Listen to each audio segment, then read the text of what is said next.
दर्शक बंधु पुरुष बा नारींकर चाली देखि तांकर लक्षण किपरि जानिबा से विषय में कहबाकू जाउछि।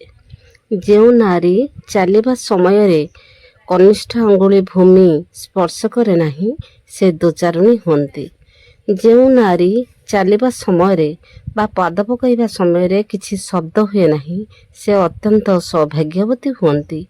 जेउ नारी डाहाण दिगरे कड़मुड़ी चले से नारी स्वामीघातिनी और दोचारुणी होती।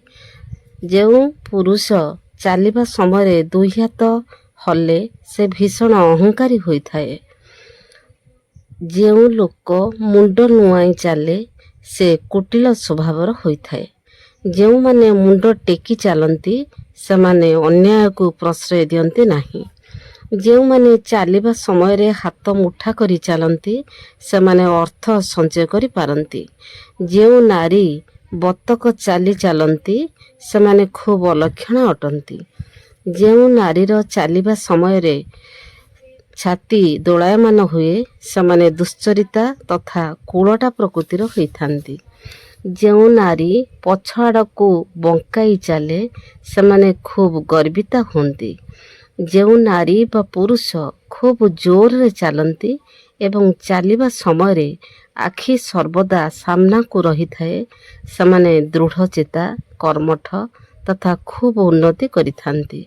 उदाहरण स्वरूप महात्मा गांधी, नेताजी, सुभाष चंद्र बोस, इंदिरा गांधी, अमिताभ बच्चन इत्यादि। जेउ नारी बा पुरुषंकर चालिबा समय रे मर्कट चाहाणी रे चलती से माने खूब दुष्ट असत चरित्र तथा परिश्रम कातरता होइथांती। जेउ पुरुष चालिबा समय रे सबु दिगरे दृष्टि रखती से माने कौनसी कार्य सफलता पाती नहीं।